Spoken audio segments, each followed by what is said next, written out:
Hey everyone, and welcome back to Slumber Reads. Tonight we have 2 hours of horror stories, as per usual. I hope you all enjoy them. If you do, please be sure to drop a like rating. Let's see if we can reach 1,000 likes on this one. Dropping a like does help out the channel immensely. Subscribing if you are new is also very much appreciated. I try to post a video just like this one, roughly every 5 days. This one specifically took me a little while to get out. I won't get into it, life's just been very busy. I'm sure you all understand, I don't need to explain every time I miss an upload. But yeah, sit back, do whatever it is that you do to relax, enjoy the 2 hours of horror stories with no mid-roll ads. Except for the ad break after this intro, there will not be any more ad breaks after that one. And as always, I hope you all have a great night. Log entry 00333-0600-0401-2047. Subject 536,000/740,000. Session 3/4. Impact. A wound in accordance with time will crust relative to the quality of the body it occupies. This attempt to seal a moment of weakness deprives the afflicted of the experience it would otherwise be subjected to. The art of articulation and urgency to calibrate becomes exacerbated by the persistence of natural healing process. For some of us, the drive to perfection and addiction to improvement might also function as an impairment to the quality of natural organisms and their limited means of existence. Rhythmic tonal pings of medical terminals. The sterile white of the fluorescent light swells into my field of sight again, and I am overwhelmed by a sense of lost time. Good morning, my little child. How are you feeling? Did you enjoy the session? Who are you? I ask wearily. The lights fade, and I am swallowed by darkness once again. I retain my consciousness, yet there is another jarring sense of lost connection. My parents decided it was best to send me here for treatment for a number of behaviors I had been exhibiting at home that they found concerning. I had heard this institution is one of the first of its kind, and is on the cutting edge of this type of corrective treatment. I know my parents love me, and I trust them to do what's right. Even though things at home aren't always easy and I am the cause of a lot of conflict. I trust that they know this place is best for me, despite how nervous I am. After all, I just want to grow up to be a normal man and make them happy. After all, it is what nature wants, right? My head is still shaking. I realize I am floating in a big black void. Have I been here before? In a dream? A memory? My body tingles with a warm fuzz, as if all the hair on my body is moving, hypnotically entranced by an electric current. I feel the goose flesh rise, pulsate, and fall as this feeling washes over and through my body. I raise my arms to look, but I can't see them. I try to touch my face in an attempt to gain some orientation, but I realize, despite a sense of motion, I can't physically feel anything. Am I dead? A red light flickers. The rhythm enters rapidly, like the ascendant wings of an insect. Each pulse is accompanied by a feeling of intense emotional swell, fading just as rapidly as it arises from within me. I don't have many words to describe this experience. The best way I can articulate the feeling is as if every aspect of who I am were being sliced into fine layers rapidly before me. Like deli meat. Each layer, following the first, is pulled forward, disjointed from me, and simultaneously removed, falling lost into the infinite blackness in which I find myself. As all the memories and familiar emotions rise and fall within me, I notice a separate, overarching sensation slowly welling up inside myself. A repulsion rising with significant intensity. The disgust in my head crescendos. The emotion becomes more like an intense heat centralized around my head and neck, and a raging fire that trickles down my shoulders and arms into my fingers. The intensity of the pain fully eclipses my thoughts and bodily sensations, and it's as if my body and mind are being actively reduced to cinder. I am unable to move, and my heart trembles. Suddenly I feel myself drop into the darkness. Log entry 00342-536-09-10-2047. Subject 536,000/740,000. Session 4/4. Integration. The measured success of introducing a foreign body transplanted into an organism can be anticipated, in part, by the rate and quality with which the tissue meshes with the surrounding environment. There is a level of expected infection and, hence, a loss of mass in the transplant. However, it is essential that enough of the core elements of the composition of the foreign mass be preserved in order for the lost tissue to regenerate and reintegrate into the whole of the surrounding body. We have curated an approved list of qualifying medications to facilitate this essential preservation of mass, allowing a higher rate of successful integration. Good morning. How did you sleep? A familiar voice chimes. I open my eyes and immediately close them. The rhythmic, metallic chirping of squeaky casters ushers a figure into the room. For some reason, my head is in intense pain, and the bright lights in the room are unbearable. Hello? Who's there? I ask. The figure responds, Don't worry, I won't be long. I just want to take some vitals, then you can go home. The sound of the metallic chirping pivots and stops at the right side of my bed. My head hurts so bad. I groan, and attempt to raise my arm to touch my forehead, realizing my hands are paralyzed, locked to the bed. That's a normal experience. The figure replies. The voice is soft and sweet, with a slightly groggy strain that quivers. I feel like I've heard it before. I am just going to take some readings on your arm. I'll be quick, I promise. The figure mutters, and I feel a gloved finger caress the crook of my right arm. This will be cold, it says, and I feel something small and wet swirl on the inside of my arm. I grimace at the intensity of the feeling, and feel the hair on my skin stand on end. As I feel the small wet thing retract, I realize the pain in my head is beginning to subside. I muster the courage to open my eyes again. I breathe in deeply and see her hunched over me, backlit by a searing white light. I feel like I've seen her before, and feel a sharp sting in the crook of my arm. She and the light swiftly fade. Acquired Journal of the Subject 00001-Undefined 24/12/2043. Subject 536,000/740,000. Christmas Eve. Example of problematic behavior 300/682. Dear Mom and Dad, I am so sorry for all the shame and embarrassment I've caused you these past few years. High school has been difficult for me, and I know it's because of how I look and act around the other kids. I don't know why I stole Mom's lipstick, or tried it on. That was dumb of me, but I wanted to look cool for once. My best friend Kier wears lipstick, and I thought it would maybe help me gain some confidence at school if I was a little more like her. I really feel like no one sees me, and I am so tired. So tired. I feel like something is deeply wrong with me, and I know you can probably guess what it is. I've given a lot of thought to going to that treatment facility Dr. Meng recommended, and I've decided it's the only option for me at this point. Who knows? Maybe I'll meet other kids like me there. Mom, Dad, I love you, and I'm sorry for everything. I promise I want to get better this time. Love, Eric. The piercing, repetitive screech of an alarm rips me from my sleep.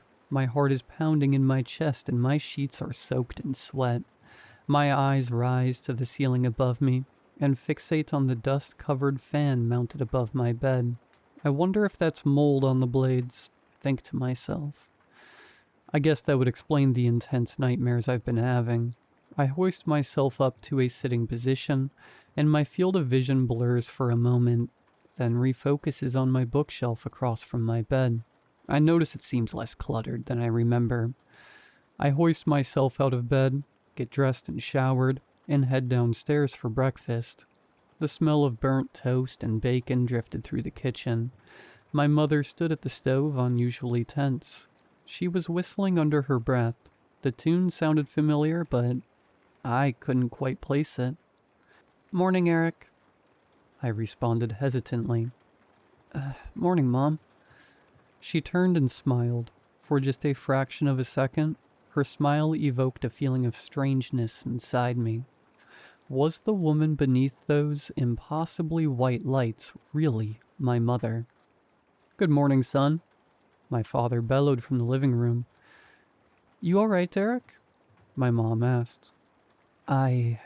Yeah, I'm fine." "You look pale." "I just had a weird dream." She laughed gently. "Well, you're home now." Home? The word felt distant, as if I had lost my connection to what it even meant. But I didn't think much of it. Days passed quickly. Everything seemed smaller and more removed, like I was living in a waking dream. My bedroom, the neighborhood, even my own parents, they kept staring at me with an expression I couldn't place. Maybe it was relief or apprehension. I felt different, but I can't really describe the feeling as good either. I once asked where all my books went, and my parents exchanged glances before answering. Apparently we'd thrown them away before I went into treatment. I felt like they were treating me as if something was wrong, but I couldn't quite place what it was. I guess it came off as odd that I didn't remember where my books had gone. My relationship with my parents was always distant, which I understand will take time to mend. Whenever I forgot conversations from earlier in the day, they insisted I was still recovering from treatment, and that the side effects would resolve over the next few weeks. Yet every morning I woke up exhausted and drenched in sweat. I think something odd might be happening with my short-term memory, but it seems to be getting a little better each day. One morning, I was walking to the bus stop with my father, and he asked how I was feeling after going to treatment. We talked about how excited we were to start fresh, and I apologized for the things I'd done to upset him in the past. I can barely remember the fights that used to break out between us, which honestly was pretty nice. As we walked past the park, I felt strange, a bad feeling inside me, a deep, overwhelming sadness. I felt like I needed to cry, but couldn't. My father grabbed my arm and pointed to a dead squirrel near the oak tree by the bus stop. "Whoa, would you look at that?" he exclaimed. The animal had been ripped into many pieces. Its head, arms, and legs had been torn violently from its torso, which had also been disemboweled. The entrails dressed the protruding stump of the tree. My father muttered, "Raccoons are vicious little guys, huh?" I agreed and chuckled. We might actually be lucky not to have any pets to worry about. I've always wanted a pet. Maybe a dog, but I'd also be okay with a cat. I love all sorts of animals, but my parents would never let me get one. They said a pet would mess up the carpets. Later at school, my old friend Kier approached me at lunch.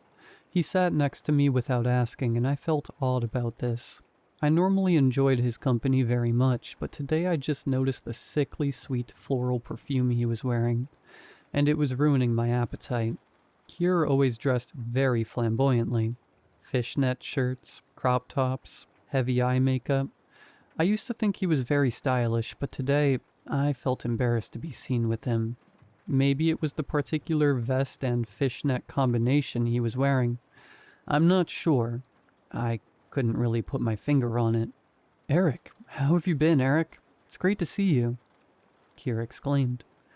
I've been okay," I muttered.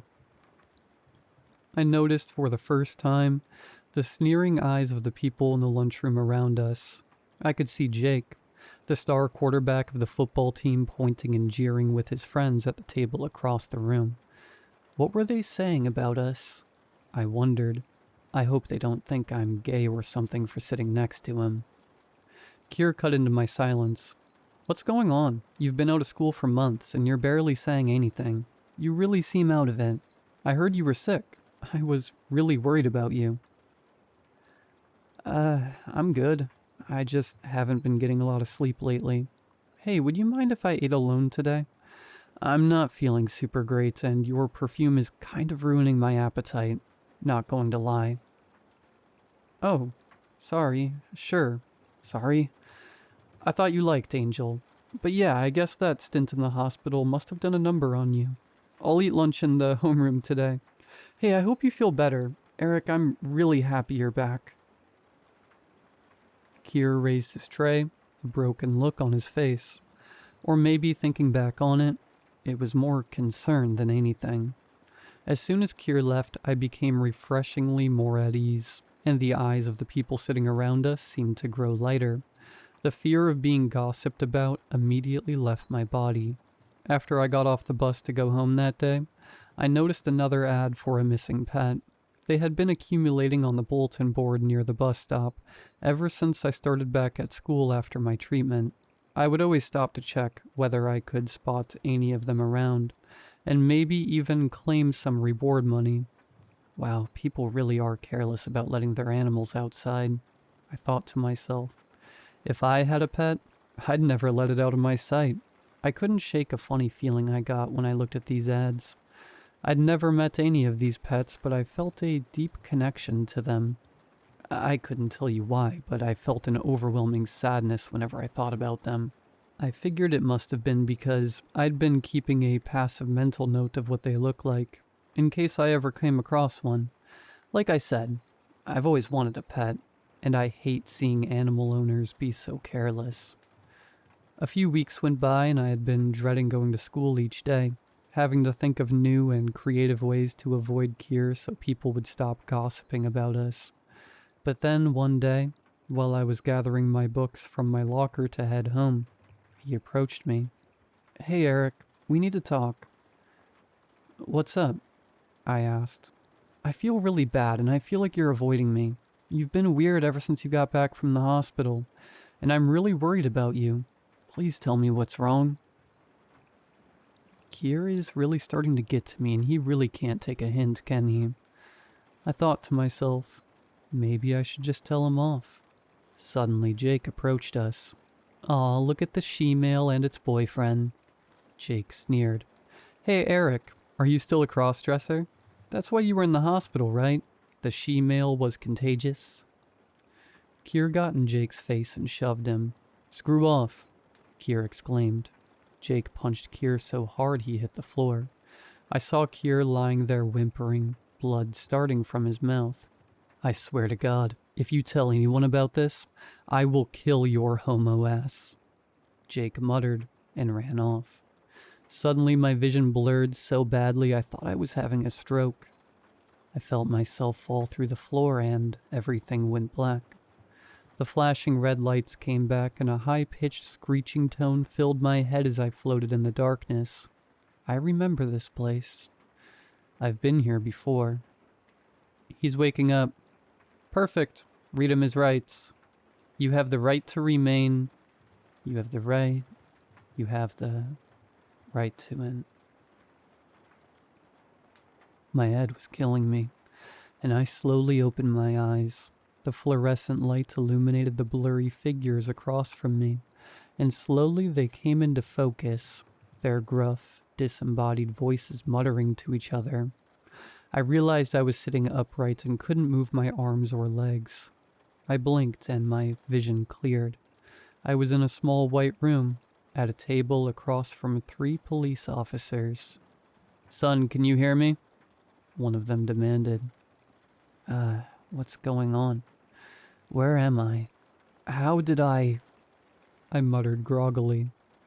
You know you're going to be charged as an adult. What you did is disgusting.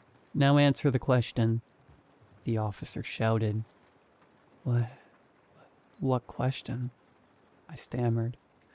Do you recognize her? The officer shoved a picture of Kier in my face. Well, what used to be Kier. Yeah, I stammered.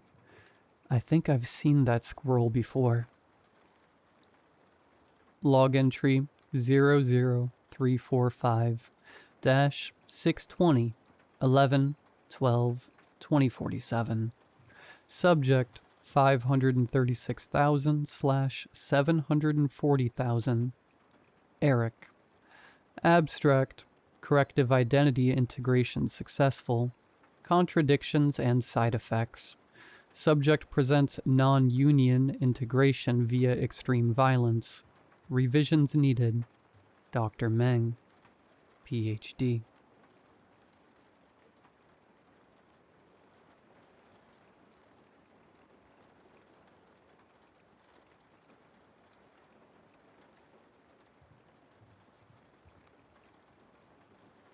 I don't even know where to start, but I need advice right now because I feel like I am completely losing my mind. I'm watching Mark sleep on the baby monitor while I type this. For 3 long years, my life has been reduced to the 4 walls of this room. Mark used to be a 6'2" construction foreman, but a drunk driver changed all of that in a fraction of a second. Now he's just a silent, uncooperative weight. Paralyzed from the neck down. He can't feed himself. He can't hold my hand. He can't even roll over to stop the bed sores unless I, physically, haul his heavy body onto his side. My wrists ache constantly. My back is completely ruined. Being a full-time caregiver is a special kind of hell, but I do it because I love him. Every single morning is identical. 6 a.m., the sharp, metallic buzz of my phone alarm goes off, shocking the soles of my feet against the cold hardwood floor. I force down 4 cups of lukewarm, bitter black coffee just to function. When I walk into his bedroom, the air always hits me like a wall. Heavy, humid, smelling of old sweat, sour skin, and wool blankets. The smell of bleach never truly leaves this house, but it can't cover up the scent of sickness. I roll him over, listening to the sickening, wet slide of his skin against the plastic undersheets. His joints give a dull, hollow pop with every shift. Then comes the kitchen routine. The dry, grating screech of the mortar and pestle sets my teeth on edge as I grind his pills into a fine, chalky powder. Muscle relaxants, nerve blockers, and a heavy, liquid sedative to stop his involuntary spasms. I mix it into a thick, grayish-beige nutrient slurry that smells faintly of metallic vitamins, adding the clear, viscous drops of the sedative until it dissolves. I spoon-feed him slowly, the metal clicking sharply against his teeth, using a rough washcloth to wipe away the sticky string of drool on his stubble. Usually his eyes are dead. He just stares blankly at the ceiling fan spinning overhead. But over the last 2 weeks, something shifted.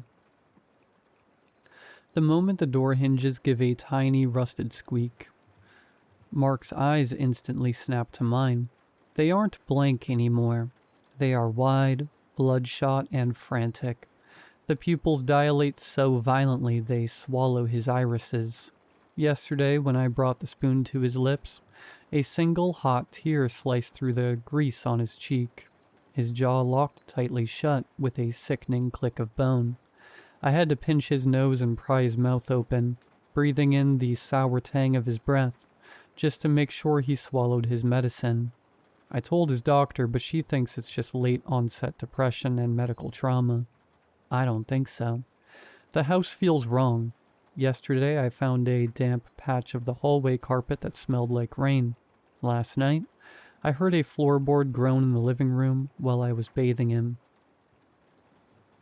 But at 3:15 a.m. last night, things got so much worse. A sound woke me up that scraped right along my spine. It was a rhythmic, dull thudding coming from his room. Thump, thump, thump, like a heavy sack of flour being dropped on the floorboards. I grabbed my heavy iron flashlight, the cold metal freezing my palms, and crept down the pitch-black hallway. I pushed his bedroom door open, the rusted hinges giving a high, piercing whine. The room was freezing.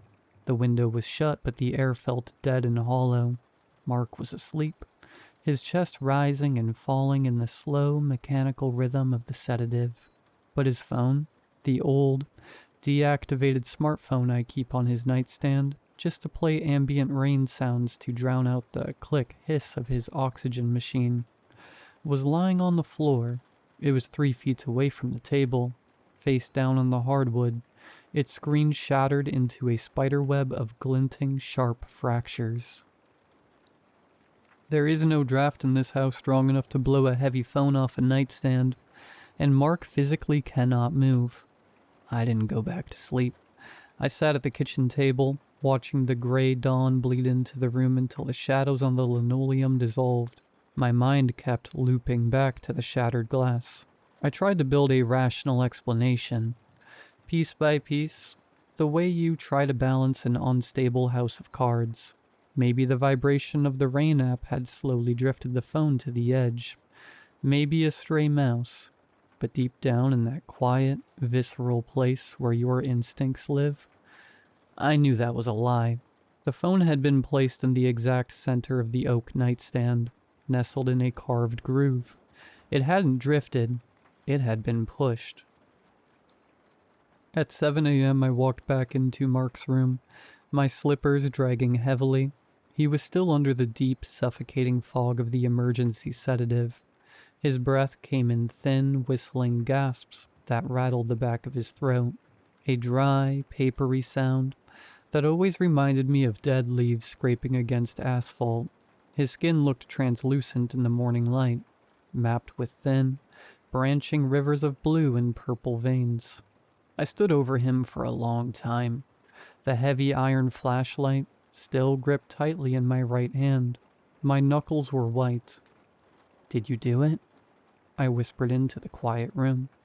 The only response was the mechanical, rhythmic click hiss of the oxygen machine. I felt a sudden, sickening wave of shame wash over me. How could I even think that? The man hadn't felt his own toes in 36 months. His spine was a shattered mess of scar tissue and wire. I was letting the sleep deprivation eat holes in my sanity. I set the flashlight down with a heavy, metallic thunk and went to work. His right hand was still stained with the dried, dark brown crust of the blood from yesterday's frantic scraping. I fetched a plastic basin of warm water and a soft yellow sponge. When I dipped his hand into the water, the liquid instantly swirled with a rusty amber tint. I worked gently, dabbing at the raw, weeping skin over his knuckles. His fingers were stiff, curled inward like the claws of a dead bird. As I wiped away the last of the crust, my fingers brushed against the pad of his index finger. The skin there wasn't soft, like the rest of his unused, bedbound body. It was rough. There was a tiny localized patch of hard, callous skin right at the tip, the kind you get from repetitive, friction-heavy pressure, like someone rubbing their finger against a coarse surface for hours at a time. My heart gave a hard, erratic thud against my ribs. I dropped the sponge back into the basin.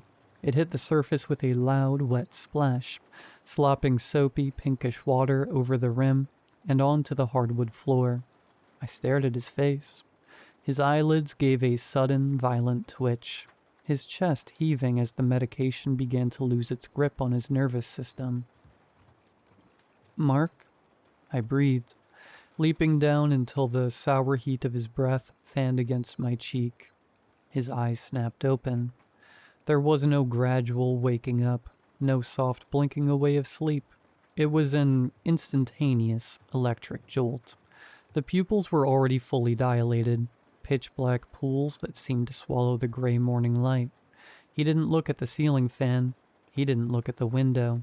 He looked directly into my eyes, and the sheer, unadulterated hatred burning in his gaze froze the blood in my veins. His jaw began to work. his lips stretching back over his dry, yellowing teeth with a faint, wet, tearing sound. A thick line of white, foamy saliva bubbled at the corner of his mouth. He was trying to form a word. His throat clicked, a dry, raspy rattle vibrating deep in his neck. He wheezed. The sound MCF quiet, barely louder than the rustle of paper. I leaned closer, my ear inches from his lips, entirely forgetting my fear in a sudden, desperate surge of hope. What is it, sweetheart? Tell me. What do you need? Why? He stopped, a violent, full-body shudder ripping through his frame. His heels dug into the mattress under the heavy wool blankets, a sudden, frantic kicking motion that lasted 2 terrible seconds before his legs went entirely limp again. His chest heaved as he fought for air, his teeth snapping shut with a sharp, sickening crack that echoed in the small room. He didn't finish the word, but he didn't need to. I backed away from the bed, my hands pressed hard against my mouth to stifle a sob. The sheer, feral panic in his eyes wasn't the look of a man suffering from depression. It was the look of a prey animal staring at the thing that was going to eat it. I needed to leave. I needed to get out of the house, just for an hour, to clear the fog out of my brain and breathe air that didn't smell like sickness and bleach. I'm going to the store, Mark, I said, my voice sounding hollow and fake even to my own ears. I'm going to get some more of your liquid formula. I'll be right back. He didn't blink. He just watched me move toward the door, his eyes tracking my every step with a cold, unblinking intensity that made the hairs on my arms stand up. I grabbed my car keys from the kitchen counter, the metal jingling loudly in the quiet room.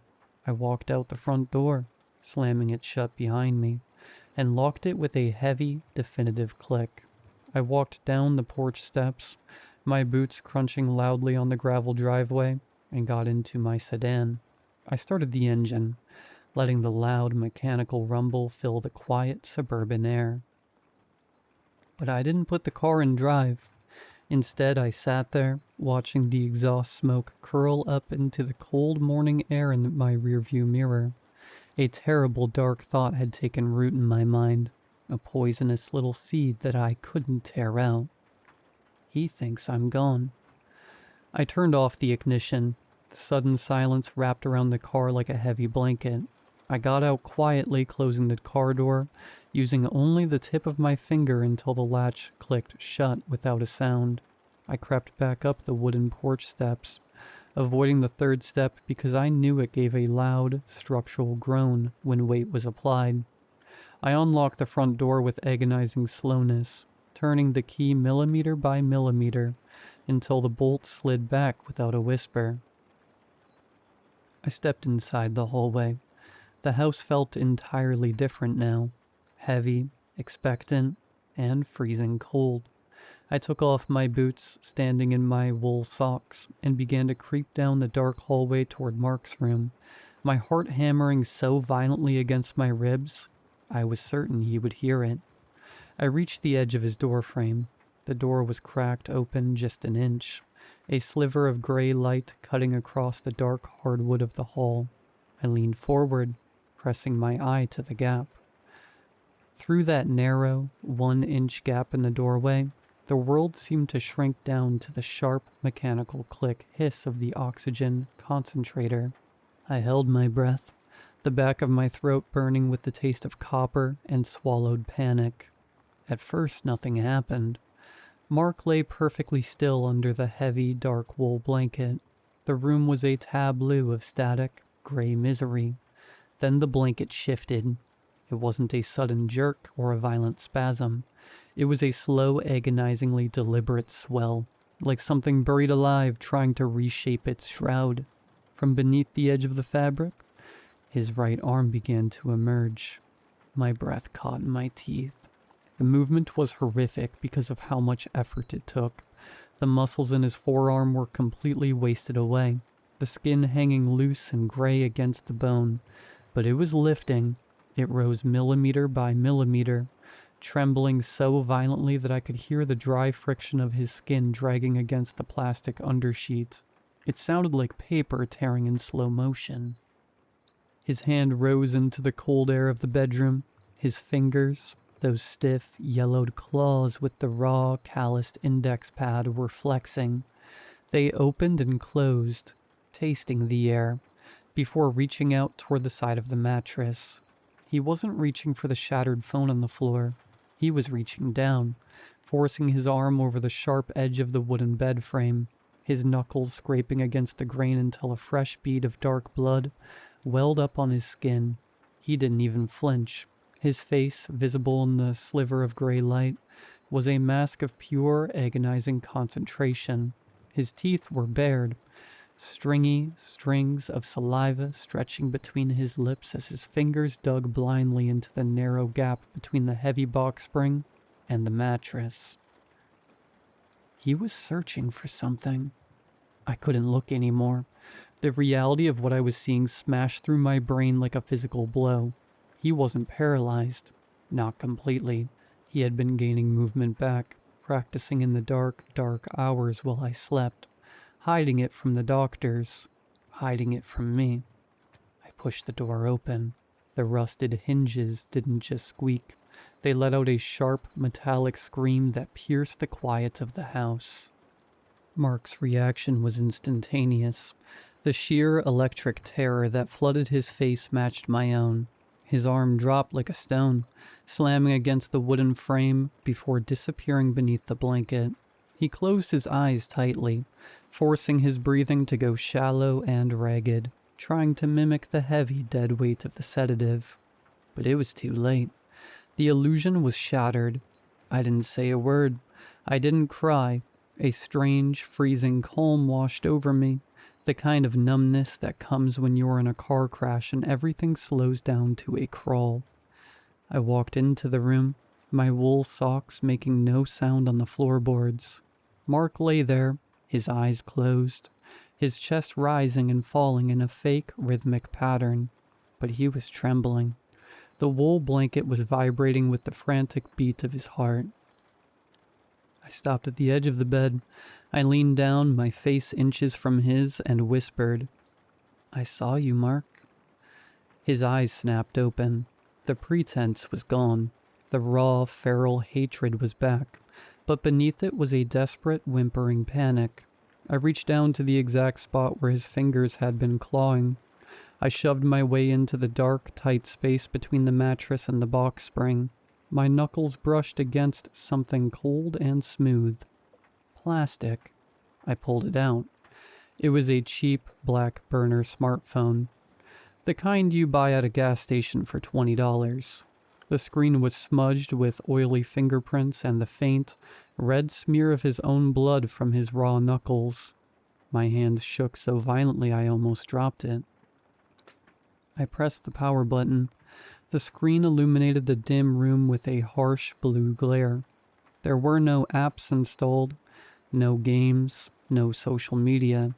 There was only the messaging interface. I opened the drafts folder, my thumb hovering over the glass. There were dozens of them, dozens of messages, all addressed to emergency services, written over the span of months. They were typed in frantic, messy blocks of text, full of typos and missing spaces where his calloused, uncooperative finger had missed the keys. I started reading them, the words blurring before my eyes as the cold truth finally settled into my chest. I stared at the glowing blue screen, my thumb scrolling through the drafts. My mind couldn't make sense of the words at first. They looked like code.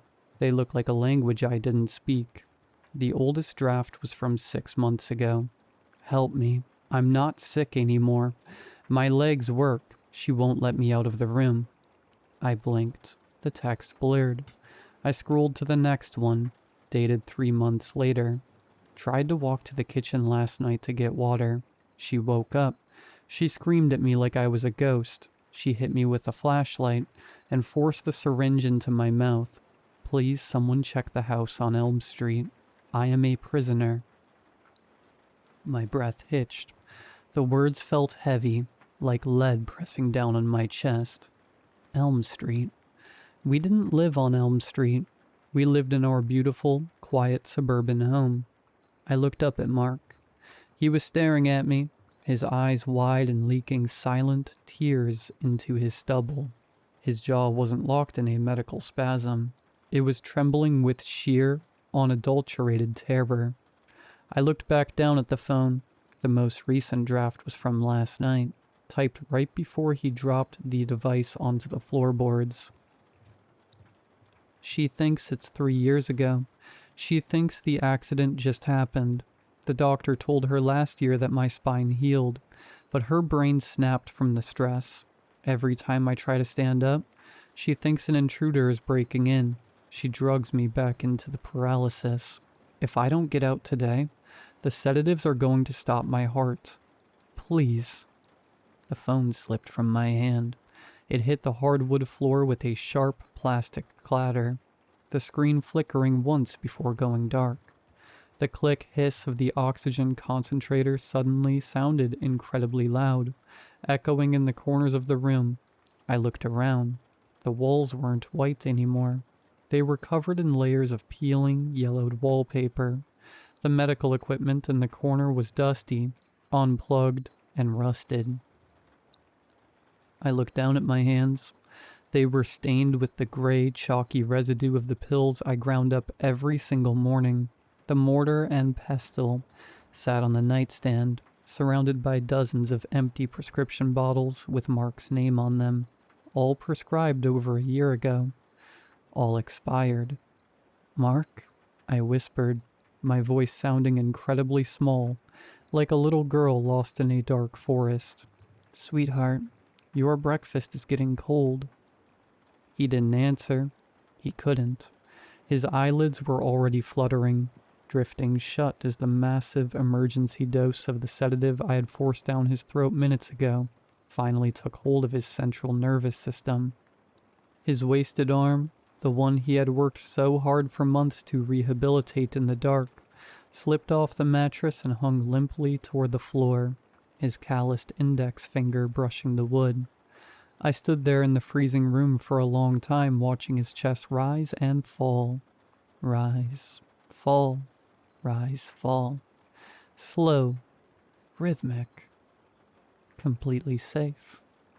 A wave of intense, beautiful relief washed over me, clearing away all the panic and the paranoia of the last 2 weeks.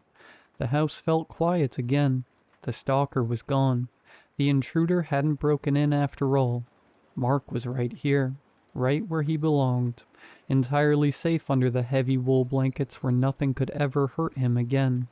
I walked out of the room, closing the door until the rusted hinges gave a soft, familiar squeak.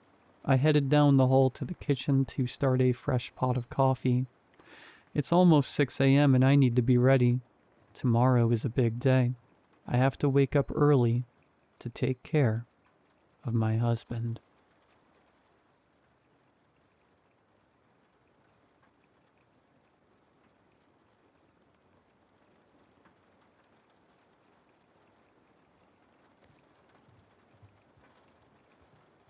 I've been a teacher for years now.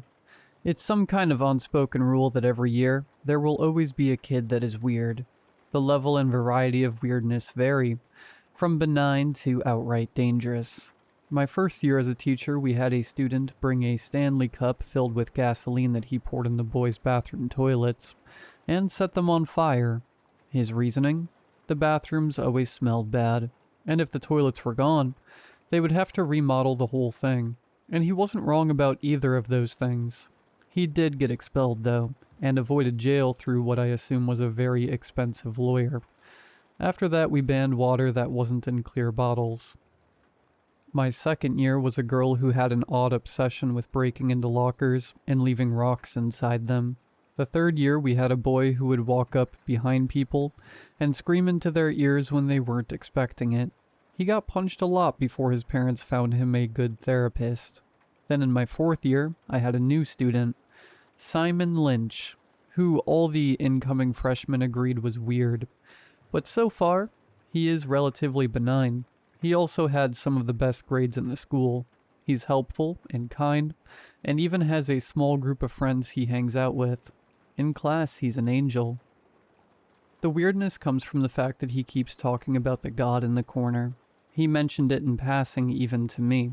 He talks about this god so nonchalantly that you can almost dismiss it, like it's something he saw in a movie or read about in a book.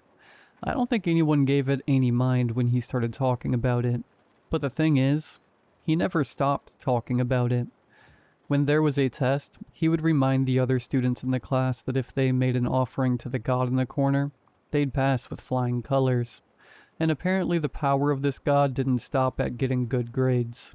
It helped with passing your driver's test, for helping you get rid of acne and lose weight and heal your dog's seizures. Nothing was too big or too small for the god in the corner.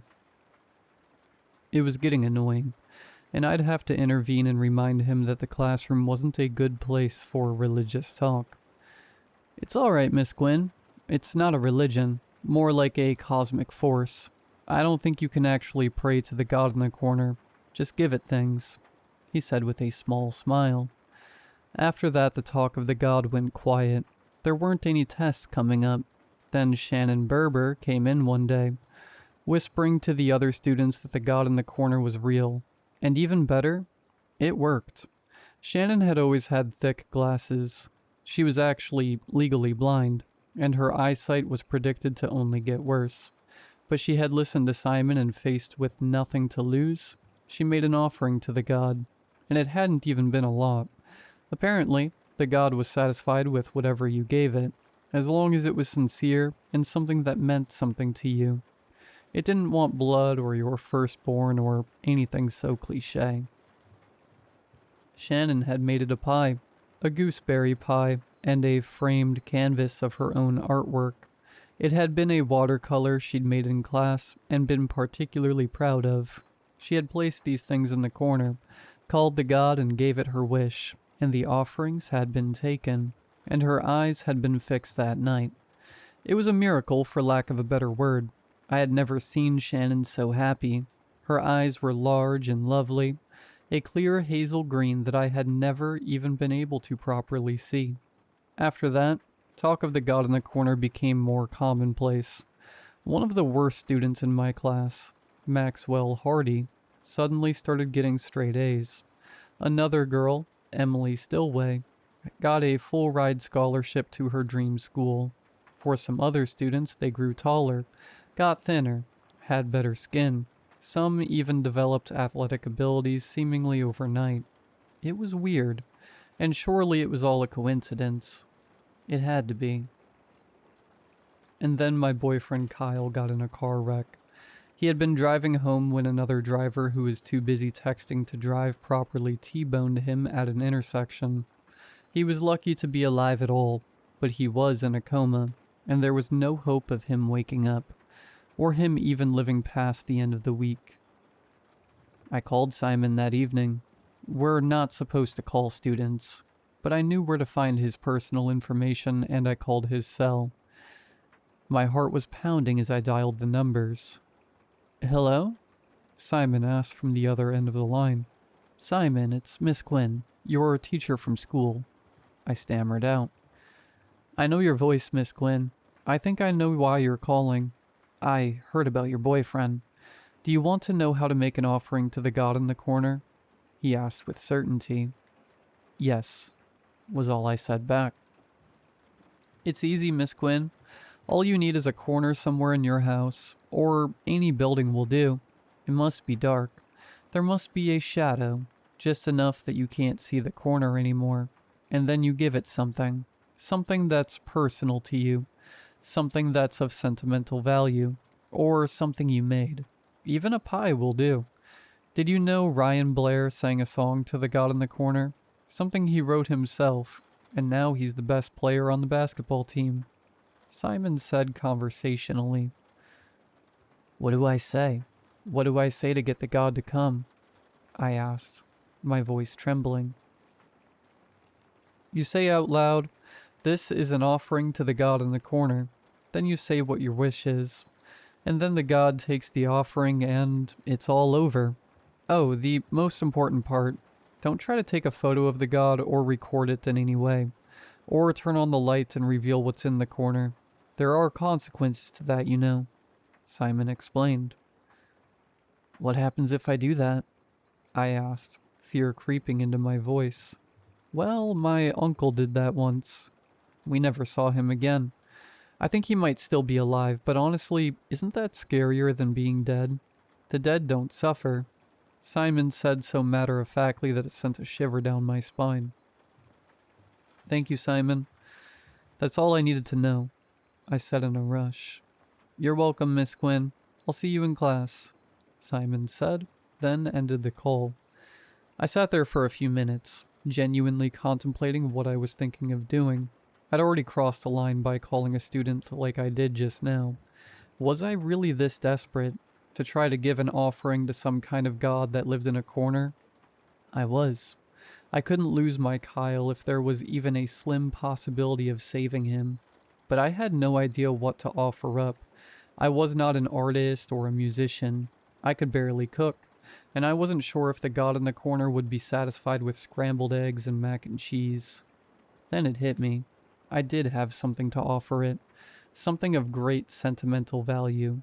I dropped to my knees and reached under the bed, pulled out a lockbox that held the few valuables I owned, plus important documents. I opened it and pulled out an old wristwatch. It was my father's watch, and it had been my grandfather's watch before that. My dad had died when I was a teenager, and one of the few things that he had passed down to me. It was too sentimental for me to wear on a daily basis, but I would take it out occasionally to hold it and think of my dad. My heart dropped as I held it. It really was the item I treasured most in the world, but I would give it up if it meant saving someone that I loved. I looked up and locked my eyes with the corner of the bedroom farthest from the bed. The light always had a hard time reaching it. I stood up and quickly switched the ceiling light off. It plunged half the room into near darkness, and the corner itself was now completely black. I edged closer to the corner, feeling a mix of fear and hopeful anxiety. I lay the watch down at the edge of the shadow. I swallowed hard and started to speak. This is an offering to the god in the corner.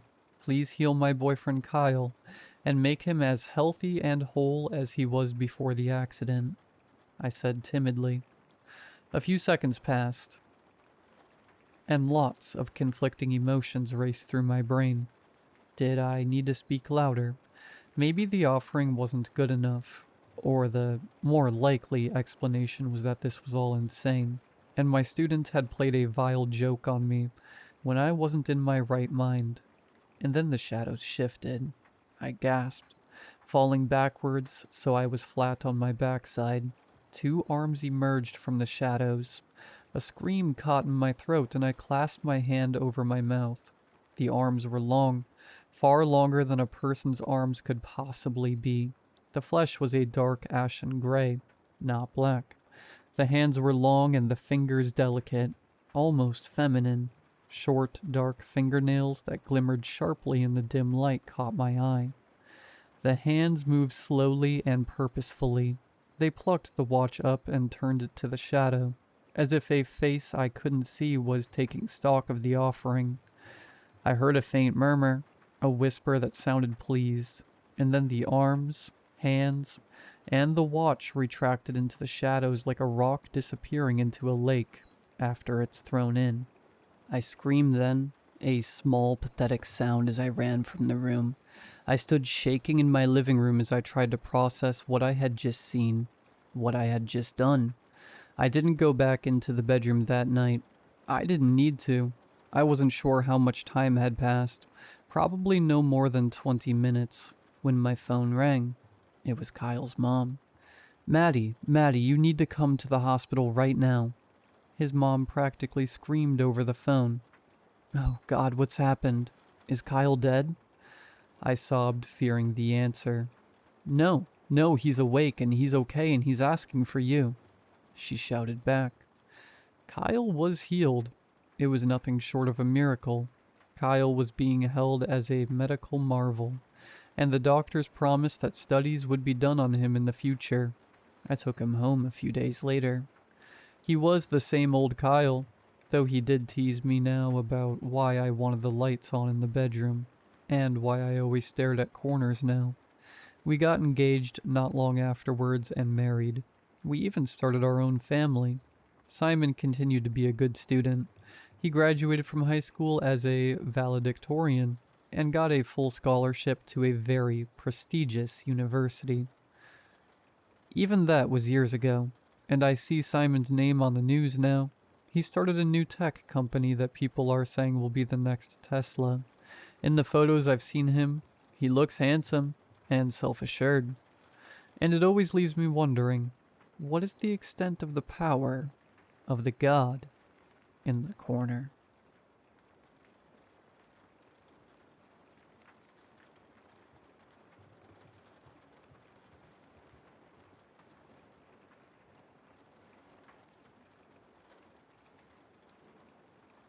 One weekend back in October, I took a spontaneous road trip with some friends up to Fort Collins, Colorado. Both I and my closest friend David are originally from there, so when I found out he and a few others were taking a spur-of-the-minute trip up to go see some old friends at CSU, I couldn't possibly stay behind. I was getting homesick, and the same old sights around Albuquerque were getting pretty stale. The catch, however, was that I would have to take my own ride since David's car, once you counted all the people plus luggage, was pretty well at capacity. That's what happens when you're the last to find out about stuff, I guess. Oh well, it was fine. I never minded long road trips on my own. I had been previously advised by my therapist to avoid doing things like driving on my own for more than 4 hours. But I felt that if one of my favorite places in the world was at the end of it all, I could get through it just fine. Besides, I was starting to feel rather stable again. It was a long drive up, but definitely worth the travel. We got to catch up with some of our old friends, smoke a little weed, and mess around downtown for a while. Our buddy Eli, who we had both known since the 3rd grade, was cool with letting us all crash at he and his roommate's house for the couple nights we were there, so nobody had to fret about spending money on a hotel. That final morning, David and everyone else started driving back to New Mexico early when I decided to take advantage of having my own car to sleep in and go grab pizza with Eli. At about 1 that afternoon, I finally made my getaway. I knew I was kinda dragging my butt a bit, but I always liked taking in every moment that I could get. Besides, it's not like I was in a huge rush to get back to Albuquerque, even if I did have class the next day. Thanks for coming up, dude. It was cool getting to hang out again, Eli said, pulling me in for a hug. He patted me on the back. Hey, text me when you get back to ABQ. It's bonkers to be driving across all that desert by yourself. No worries, man, I assured him. I made it here. I'll make it back. He smiled, we fist bumped, and I was on my way. My first order of business before leaving FC. Getting a hold of some solid caffeine. The first few hours were a breeze. I expected I-25 to be awful through Denver, but it was surprisingly mellow. It was about the same on through Colorado Springs. But then around Pueblo is where things got dicey. The monster I'd bought back in Fort Collins was inconveniently kicking in full force by then. I was starting to get antsy. Probably would have been better off if I went without it. It was at about this point where things started to get very strange. Like my head had gone numb, and time around me was starting to slow. Things were getting very spinny. Dehydrated, I figured. The next time I stopped for gas, it probably wouldn't be a terrible idea to get some water. Just breathe and keep it together until then. Traffic was backed up for miles. Just up the road there had been a pileup caused by some sort of collision heading south. From what I could make out, it was a horrendous one as well. As I made it past the wreckage, I could see that a semi had slammed into somebody's car at around 75 miles per hour. There was hardly anything left of the car. Same likely went for its driver. Scrap metal and shattered glass littered the shoulder of the interstate. I felt eerily light, and rather sick staring at what little remained of the car. Think the caffeine was starting to give me a severe case of the jitters. Even as I passed the wreckage by about a mile, my eyes kept obsessively glancing into the rearview mirror until the scene was far out of sight. The nervous cracks were definitely beginning to form. Night came almost instantly after I'd gone through Trinidad. Seemed as if time had completely bypassed the twilight hour. Just one moment, the sun was hanging over the mountains, then the next, it had gone black. State line wouldn't be far now. Then only about 5 hours left on the road. I was estimating. Thank God, I thought. This trek back was wearing on me a lot more than I had expected. My eyes drifted over to the fuel gauge. Little less than a quarter of a tank. Crap, I had completely spaced that. I was starting to panic and consider my options. Do I just swing back to Trinidad? No, I gotta get home. No time to waste turning around. The next town won't be far. It wouldn't be for another 15 miles before I saw the yellowy lighting on the billboard. Cheap gas, great snacks. World's best jerky. Swing on in and fill her up. At Driscoll's Service Station. Exit 1B. Pigeon Ditch, New Mexico. Pigeon Ditch, huh? Like a name that would stand out to me, but I had zero recollection of it from the drive up. Who the hell was elected to name that town? I thought to myself. The hell with it. The place could be named anything for all I cared. I just needed some gas. It's not like any better option was going to present itself. I took the exit onto the cracked and eroded asphalt. Relief starting to set in. By the time I pulled into town, it was close to midnight. It looked like something straight out of the Andy Griffith Show. Very pristine 1950s type architecture. It was all kept up very nicely. Not hardly any rot, grime, or wear on any of the buildings. It was a really interesting and charming little town, but there was one thing about it that struck me as a little strange. Not a single car on the street. None even parked in the driveways. It was just still. Lifeless. I started figuring the town was probably just made up of old folks who'd rather not bother with vehicle ownership anymore. A pathetic attempt at rationalization. After a while, I had finally found the Driscoll's station. 50 cents for regular, 75 cents for unleaded. Wow, when they said cheap, they weren't kidding. I said to myself, how could that even be possible in this century? I pulled up to the pump and hopped out, pulling my wallet from my back pocket. As I drew out my credit card, the sound of thunder echoed in the distance. I turned to see a massive surge of thunderheads accumulating over the mountains, an electric purple sheet of lightning pulsating through them. Great, I thought. Of course it would storm on me. I slipped my credit card into the slot and waited. The screen read, "Card read error. Please see attendant." All of my hopefulness dropped in a millisecond. I turned to look at the convenience store. Pitch black. Of course it would be. It was midnight in the middle of nowhere. Okay, probably just a bad read, I thought. Just try it again. Card read error. Please see attendant. Crap, I said aloud. The thunder bounded across the sky, closer this time. I tried another card. This time my debit. I slid it into the slot and prayed it went through. All to no avail. Card read error. Please see attendant. Crap, I exclaimed through my teeth. I wadded up my fist and smacked the machine. I attempted to talk myself down. Okay. Just chill. We're good. Let's just try the other pumps. I did so. Every single pump, using each card. No luck. My heart started beating 100 miles a minute. My car was on fumes at this point. I wondered, do I dare seek out another gas station in town? Besides sleeping in my car and waiting for an attendant to show up at the crack of dawn, what other choice do I have? Thunder cracked. The storm grew closer.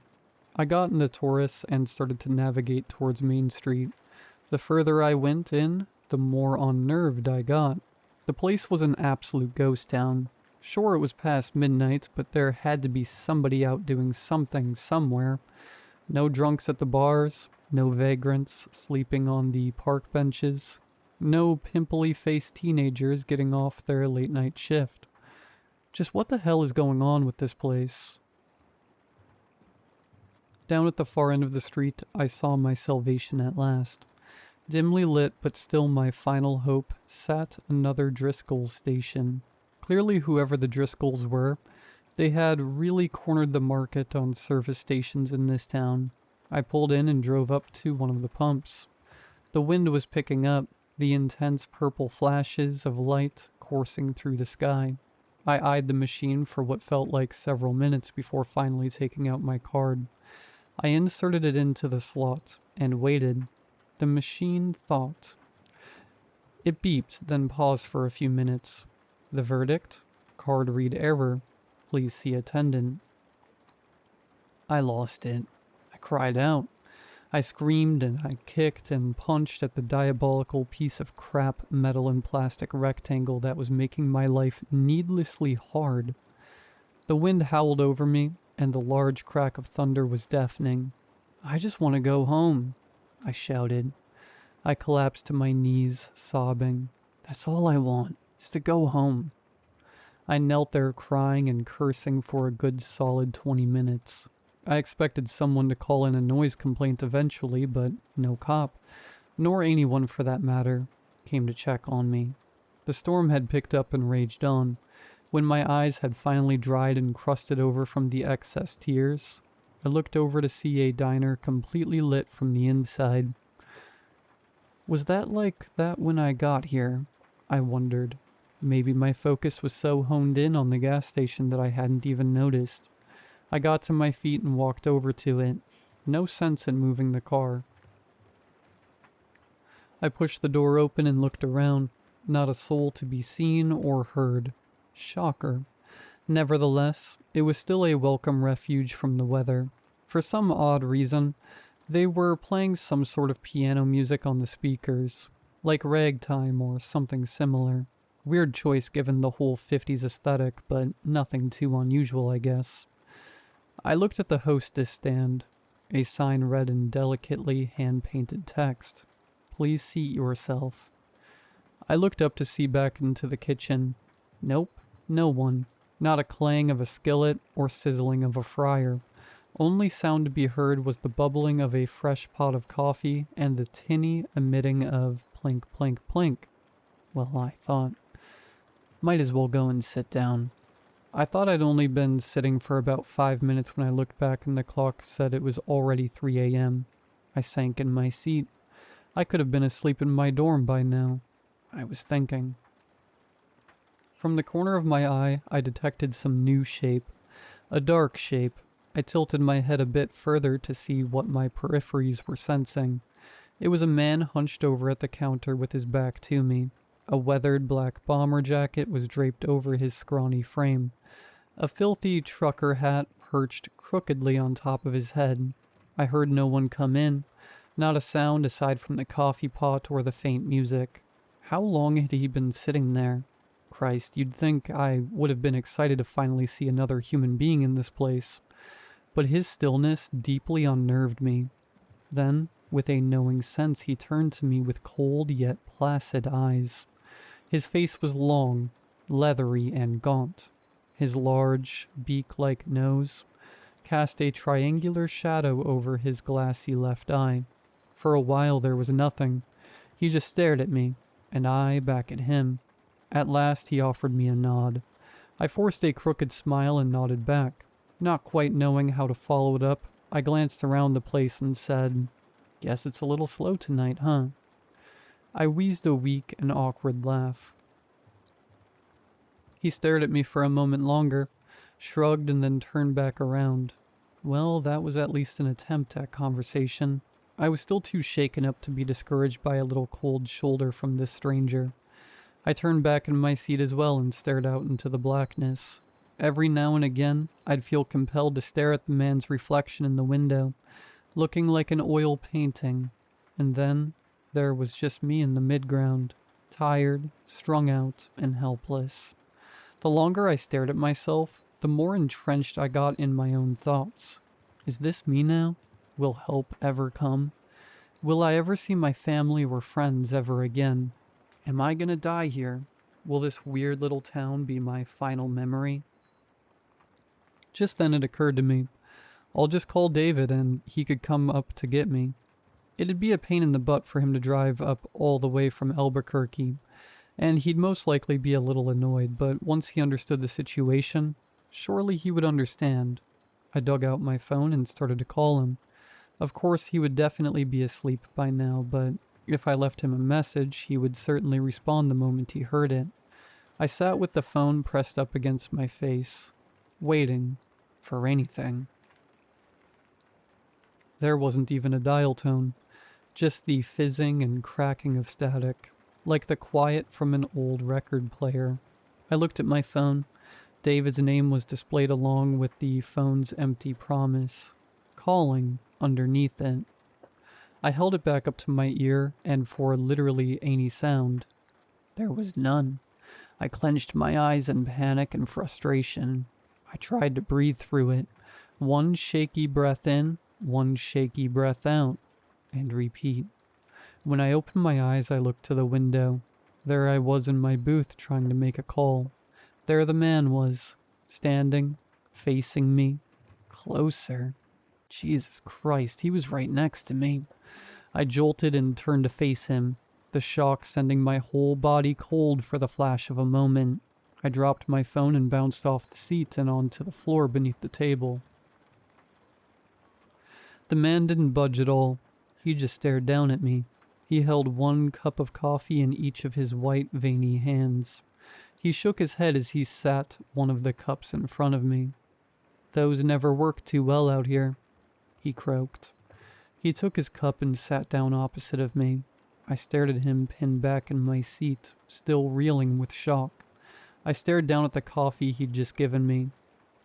"Thanks, man, but I think I've had plenty of caffeine." "I figured," he said. "That's why it's decaf. It's always nice to have a strong, warm drink, to ease your nerves." I looked down at it, still showing leeriness. No way in hell was I going to drink whatever this random guy just gave me. He raised his hand. "But you won't hurt my feelings none if you decide you won't take it." He gave me a weary smile and took a sip of his own. He squinted at me with his sagely eyes. "Seems like you're having a rather difficult night, my friend." I uttered a dry laugh. "Yeah, sure. Something like that." "I'm sorry to hear that." He reached into his jacket. My defensive nerves kicked in and I shifted in my seat. He looked at me, at first puzzled, then amused. He had a plastic packet of something half drawn from his pocket. "Just wanted to see if you'd like a little jerky. Best in the world." He snickered. He took out a generous piece and offered it to me. I eyeballed it, uncertain. He nodded and broke off half from the same piece. "Here, I'll eat mine first if that makes you feel better." He popped his half in his mouth and chewed it, grinning. Best in the world. I watched then, finally obliged him, taking the other half. I held it part way to my mouth, still hesitant. I sighed and finally ate it. He nodded. "Good, ain't it?" To my surprise, it actually was. It tasted savory and tender, unlike any sort of jerky, or really anything I've had before. "That is good," I proclaimed. "Very good. Where did you get this stuff?" He jerked his thumb back behind him, towards the Driscoll station. "The billboards don't lie, son," he said, smirking. I pondered for a moment, then I remembered. No, I guess not. What's with the Driscolls here, by the way? I don't think I've ever seen one anywhere else. He shook his head. "You wouldn't. They're strictly local." "Oh," I said, growing a bit more uncomfortable with this stranger. "Any particular reason why they don't like credit cards?" He stared at me again. He then looked down at the table as if searching for a good answer. He sighed. "I'm sorry, brother. I'm afraid I'm pretty new to all this business. Or whatever you'd want to call it. I raised my brow at him. What do you mean? Well, he sighed. Gotta think of a delicate way to put this. See, I was sent to help you get out of here, and where you need to be. I frowned. What the hell was he talking about? Who sent him? AAA? I don't understand. You're saying you are here to help me get back to Albuquerque? He hung his head. That's what I was afraid of. You don't know what's going on here, do you? I was starting to feel severely unnerved again. My heart started thumping in my chest so hard it felt like it was bouncing off my rib cage. I just stared back at him, waiting for an elaboration. Alright, he said. Now before I tell you this, I want you to take about 3 good deep breaths because this is going to be a bit overwhelming. He held up his hand. Ready? I nodded a bit reluctantly. He raised his hand and drew in a breath, implying I do the same. I followed his lead, inhaling as deep into my belly as I possibly could. His hand stopped right next to his face, and he began lowering it, exhaling. I did the same. As promised, we repeated this exercise twice before he nodded, satisfied. He then crossed his arms in front of him on the table, anchoring himself in place as he leaned forward, looking me dead in the eyes. You're not where you think you are right now. You're actually... He paused and considered for a moment. Well, essentially you're dead. I sat in stillness, my confused frown sinking even deeper. He continued. Your consciousness is right here, right now, but your body's strapped to a stretcher in the back of an ambulance on its way to a hospital. I kept my frown pointed right at him. I don't think I blinked or broke eye contact for a solid 5 minutes. The only response that felt natural was to just laugh at him. He had to be messing with me after all. Weird and as morbid of a joke as it was. So that's what I did. I laughed. All the while his face remained stern. Yeah, I know, he said. Sounds a little Looney Tunes, don't it? I nodded. Yeah, dude. Just a little Looney Tunes. Well, I'm sorry to tell you, but it's the truth. And the more time we piss away chatting about it here, is more time we lose getting you out. I'm telling you this because we don't have too much longer. Too much longer before what? I asked in a sardonic tone. A plague of locusts? Raining frogs? He looked down and shook his head sadly. Oh, God almighty. You're gonna want me to convince you somehow, aren't you? My smirk disappeared. Well, he went on, sitting back in his seat and crossing his arms.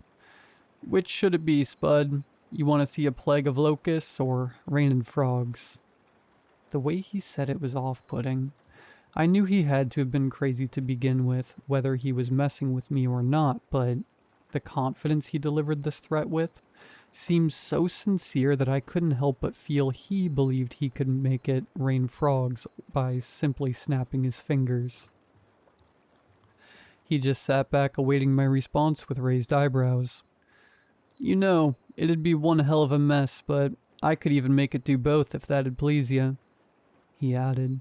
I stared at him, my nerves starting to grow weaker and weaker by the second. I simply had no response. He finally shrugged. Alright, what color do you want the frogs to be? At that, I jumped straight up out of my seat and headed for the door, leaving him to sit there alone in the booth. I pointed to him with a shivering finger. Don't follow me, you're crazy. He just stayed in his seat. A look of mild but unsurprised disappointment on his face. Before I was out the door, I heard him shout, That's fine. Guess I'll just choose myself. The words struck me in the back of my head, but I didn't dare turn to answer. Just flew out the door. There in the lot sat an old tow truck with Driscoll's Towing painted elegantly on the driver's side door. Had to be his. I pondered the coincidence of the name Driscoll, but my feet were insistent on leading me back to my car. Back to safety. I got in, slamming the door behind me. I sat there for a few minutes trying to keep myself from hyperventilating. I dug out my keys while glancing over my shoulder. My nervous and twitching hands failed me as I attempted to put the keys in the ignition, dropping them on the floorboard instead. "Aw, man," I exclaimed. Without hesitation, I dove into the dark after them. I pawed at the carpet with mad determination. When my fingers had finally grazed the keys, thonk, something had hit the hood of my car. I froze. I closed my eyes. A horrifying assumption was creeping up on me. No, I thought. You're tired and you're stressed out, and you're imagining things. It's not what you think it is. I slowly lifted my head, clutching the keys in my fist. When I opened my eyes and peered over the steering wheel, I saw the two blinking, beady black eyes of a frog staring right back at me. He was electric blue with black spots. My brain was swimming. It was just a tiny, harmless amphibian, but my mind could not handle what was right in front of me. Just as I was having a hard enough time grappling with the presence of one frog, thunk, another one of the exact same coloration landed on my windshield, right in front of my face. Oh, Jesus! I let out uncontrollably. Another moment longer, thunk, another frog, followed by another, and then another, and then another. Christ, save me from this incredibly stupid thing I'm about to type. It was raining frogs.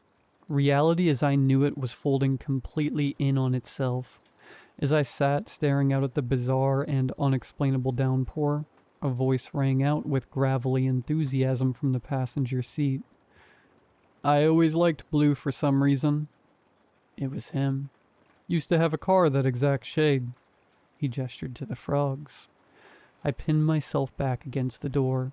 He held his hand up. "No, please don't go running off again. I'm tired, and as I've mentioned before, we're low on time." "Who are you?" I demanded. "Are you the devil or something like that?" He let loose a cool laugh. "Aw, the hell with the devil. I ain't no devil. I'm here to take you across plains, you understand?" He clapped his hands together, and in an instant the frogs had all disappeared. I tried to slow my breathing as I leered at him. "What do you mean by that?" I asked.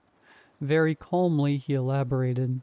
"I'm transporting you from the land of the living to your soul's place of eternal rest. That clear and purty enough for you?" I squinted. "So what? You're taking me to heaven?" "There's tons of names for it, but that suits it fine. If you'd like. Yes, I'm here to take you to heaven." He was starting to get annoyed. I looked around, still trying to get a grip on everything that was happening around me. I looked again at the stranger. "How do I know you're not something else?" He shrugged. "Well, I got no reason to lie to you. Death is death, son." I sized him up again. "And what if I don't go with you?" "You don't want to do that. Trust me," he said grimly. "If you just stay here, the darkness will swallow you whole. You'll be stuck in a state of eternal misery, lost and lonely, scouring a plain of anger and sadness until the very end of time. And you can forget about finding a way out. There is none. Right now's the only chance you got. Now let's please get a move on, huh?" I stared out ahead. I didn't know what to believe. I couldn't fathom the thought of being dead. I just couldn't. I was just a kid. I'd just started my freshman year of college. I had so much I wanted to do still. I wanted to see my friends and family again. I didn't want to be dead. I looked at the stranger in my passenger seat. "Hey, I'm sorry. What's your name?" He sat back and glared at me as if it should have been obvious. "Driscoll. Come on." "Hell, I put it up everywhere. Figured you could have made the connection by now." Yeah, my mistake, I guess," I said. "Well, Driscoll, I don't suspect there'd be a possible third option here, would there?" He began to roll his eyes and shake his head at me. "If I've gone over this with one, I've gone over it with everybody. No, you cannot come back to life. Highly unadvisable." "Unadvisable?" I leaned forward. As in, it can be done. He stared at me, caught and somewhat embarrassed. I did not say that. Whatever it is, I have to at least try. I insisted. He immediately countered me. Ain't worth the risk. Look, Driscoll, please, man. I was desperate and close to tears. You gotta tell me how to get back. I don't want to be dead. I'm only 19. There's so much I want to see and do still. Please, help me. He narrowed his eyes at me, then turned to stare straight ahead. He sat there mulling it over for a moment before finally sighing. Okay, but I'm warning you. What I'm about to say is not nearly as easy as it's gonna sound. If you really want to appeal your fate, you gotta get out of town. Go back the way you came. I stared at him and repeated, back the way I came? But the path will be different. Your mind is already on its way out. Therefore, your memory will have a very difficult time comprehending what's actually what, and where it really needs to go. If you can't find your way out in time, that's it. You're stuck forever. I weighed my odds. I looked out at the street and remapped the route I took to get here in my head. My hands tightened around the wheel. I nodded. It's still my mind. I can get there. Driscoll gave me an uncertain look. That's been the attitude of most guys who didn't quite make it. But I will. I put the keys in the ignition and started the engine. I swung the car back out onto the street, pointed in the direction from where I had approached earlier. Resigned, Driscoll turned to face me. You sure? This is what you want to do then? I looked back at him. A ray of white light shone behind us. He pointed to it. It's not too late. I looked over my shoulder to see what looked like a split opening placed perfectly on the horizon. The white light pouring through in alluring rays, like the most intense sunrise you could imagine. I stared into it for a bit longer, wondering if I was making the right choice, but no. I knew what I had to do. I had to at least try. I looked at Driscoll and nodded. This is what I want to do. He gave me a nod. Best of luck then. I cracked a smile at him. Guess I'll see you when I'm older. He laughed and patted me firmly on the shoulder. Then he was gone. The light had vanished. I drove the Taurus down the desolate streets. A neon violet lightning started to crack and ripple throughout the atmosphere. I kept my breathing as steady as I could manage. My eyes darted back and forth in the darkness. Driscoll was right. The buildings down Main Street had taken on different forms. What were once unkept and familiar-looking establishments were now tall, gangly, distorted caricatures of what they used to be, like something from a surrealist nightmare.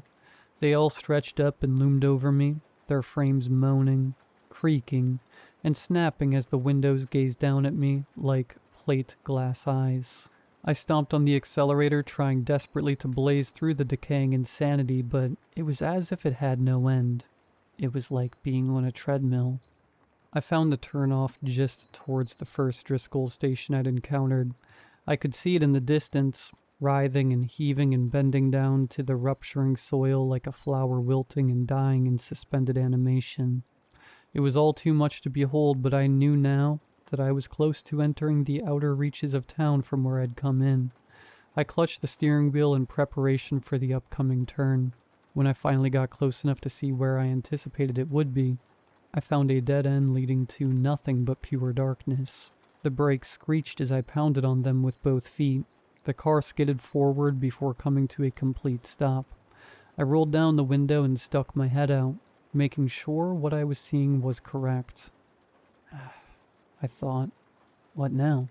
The black inked sky set forth a long, forceful groan that echoed over the twisted, nightmarish landscape like thunder. My confidence was beginning to crumble. It was still my mind, yes, but it was beginning to work against me.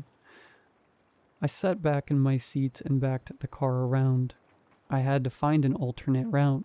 Heading back the other way, I scoured for connecting streets that could possibly serve as a path, gearing me back towards consciousness. No luck. By this time, it was a straight shot in both directions, leading to dead ends. I was beginning to panic again. There was no way out. Everything around me, that was me. Me quickly deteriorating. A strange feeling began to overtake me. It was growing more and more apparent that I was never going to make it out of here. And I was angry. Not just angry, but determined. Determined to break out by any means possible. If I had to bend heaven and earth to do it. I swung the car back around and pointed it towards the east edge of town, where I knew I came from. The ground quaked beneath me. A mad whirlwind was beginning to swirl over the disfigured structures. I looked down at the fuel gauge, the needle just barely touching empty. I put my focus back on the end of the road. I drew in one final breath and stomped on the gas. The engine revved as the car barreled towards the black mass of nothing. It was about then I felt myself begin to let go.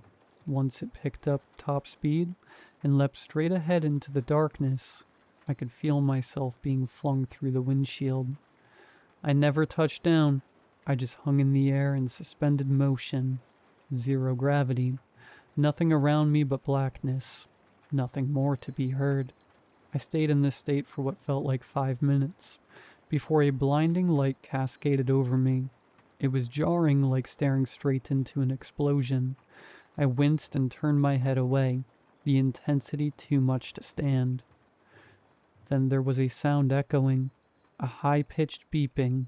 It was consistent, almost rhythmic. After a moment or two, it started to become more familiar. It was a heart monitor. A voice echoed over me. "We have movement." I was alive.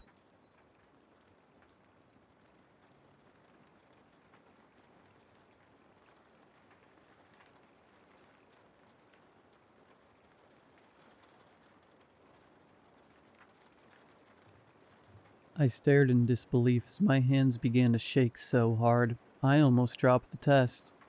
2 pink lines. "Sam, we did it. We finally did it. We're going to be parents." I screamed with joy. We had been trying for over 6 years. 6 years of tears and heartbreak. 6 years of seeing those around us start their own families, leaving us behind. And now, after all this time, it was finally our turn. The pregnancy was relatively easy. Minimal morning sickness, minimal weight gain. It was truly every woman's dream. As the 9 months of anticipation and anxiety were drawing to a close, our excitement grew. We finished up all our last-minute projects, from building the crib and decorating the nursery, to packing our bags and installing the car seat in place. We had taken all the classes, read all the books, and bought every single one of the little gadgets marketed to new parents. We were ready to bring our baby home. In the early hours of March 13th, Damien Michael entered the world. He let out a loud cry, as if he were claiming victory over the 6-year war we had fought. Our little family was finally complete. After cleaning him off, the nurses brought our baby boy back over to us. "He's beautiful, Liz. He even has your blue eyes," Sam said, with tears filling his own. I replied, "He's perfect. Absolutely perfect." Our hearts felt so full of love, they could burst. For hours upon hours, we just stared at him in awe. We obsessed over every detail, from his cute little chunky cheeks and baby soft skin to his little fingers and toes. I marveled at this bundle of joy lying before us, sleeping without a care in the world. Even though today marked the first day of our lives together, I didn't feel like I was staring at a stranger. It felt as though we knew each other, like I had known him my whole life. We quickly traded our infatuation for exhaustion. The reality of having a newborn set in quickly. The first 6 weeks were rough. I hadn't slept or showered in what felt like years. Naps were pointless. When I was actually able to rest, I would wake up feeling even more sluggish than before. Chores were neglected. Filth gathered in all corners of the house. Burp cloths, dirty diapers, and takeout boxes all piled together. Eventually, though, we started to get the hang of this parenting thing. The mountains of dirty diapers and laundry disappeared. Entire populations of dust bunnies were decimated, and I started smelling more like cherry blossom soap and less like a sweaty cow. For a while, we had peace. It was little things at first. Some nights the baby monitor would just show static or make weird noises like unintelligible whispers. Other nights, I would open the door to his nursery, and it seemed as though the shadows fled from view, huddled together in a corner out of sight. Then it escalated. For a few nights in a row, toys that Damien wasn't old enough to play with would be out of place. At first, they would be scattered around the nursery floor. I would pick them up and hide them away, hoping to fool whatever invisible force was moving them. I had no luck, though. The next day, after I managed to get Damien down for a nap, I tiptoed out and quietly closed the door. I was met with an obstacle course of building blocks. Blocks that weren't there when I entered the room. The following night, at 2 a.m., I woke up to find a stuffed teddy bear positioned upright at the end of the bed, the lifeless plastic eyes looking directly at me. I really need whatever it is going on to stop. I sighed with exasperation. I threw a blanket over my head and prayed sleep would come to me once more. I tried to explain these things away, to rationalize them in my head so that I could sleep easier at night.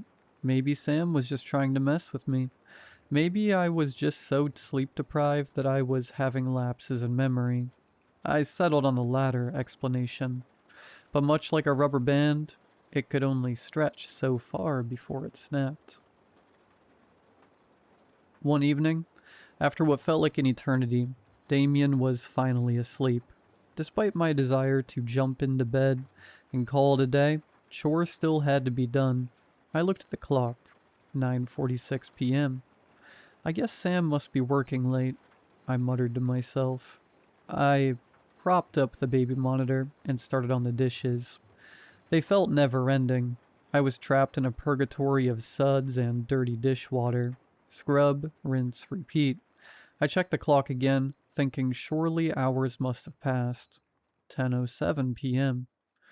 Maybe I should just head to bed and finish this up tomorrow, I said, feeling defeated. I dried off my hands and picked up the baby monitor. That's when I noticed that it kept on cutting to static, despite showing full bars on the screen. This is what happens when you go for the cheapest option, I sighed, smacking the side of the monitor. I must have broken it because then the audio went dead. I smacked it again, hoping for a better result, and when the audio came back to life, it began to emit an eerie lullaby. That's weird. I know I didn't turn on the sound machine. Trying to brush off the feeling of unease, I turned the kitchen light off as I headed towards the hallway. I didn't make it 3 steps before the light flicked back on, then off. On, off, on, off. Before I could decide what to do, the living room light started to do the same thing. On, off, on, off. Every single light in the house soon joined in on this cruel joke. Pop. I tried flicking them back on. No luck. Hello? Nothing. I was entirely alone. I tried to carefully make it out of the kitchen, using the light from the baby monitor to guide my way. Hello? Hello? I stopped in my tracks. The voice was coming from the monitor. The voice that replied was my own. Slowly, I turned the monitor over, hands shaking. There he was. Damien. The baby who could barely hold up his head was holding on to the wooden slats of the crib. He looked directly into the camera, directly into my soul. Frightened, I dropped the monitor onto the ground, sending the house into darkness. The sound echoed down the hallway, followed by cries not long after. When I picked it up, he was lying in bed, as though nothing had happened. I desperately need to sleep. I entered the nursery and scooped him up out of bed, heart still racing from earlier events. I sat in the rocking chair and looked around. Nothing was out of the ordinary. The sound machine was off, nightlight on, no mysteriously placed toys. You need to get a grip, Liz. You're a mother now. You must be brave. I tried to calm myself as we rocked back and forth. I pulled Damien close and whispered in his ear. It's okay, baby. Mama's here. You're safe." We rocked some more in peace and quiet, both of us fighting off sleep. Breaking the silence, something whispered, "But you aren't." My heart stopped. I couldn't breathe. The voice was coming from the bundle in my arms. Fighting the urge to run, I forced myself to look at Damien. He was quietly sleeping, his chest rhythmically rising and falling. Of course it didn't come from him. He's just a baby. Geez, Liz, you really need sleep, I said to myself, not exactly helping my case. I stared off into space, trying to make sense of everything that had happened.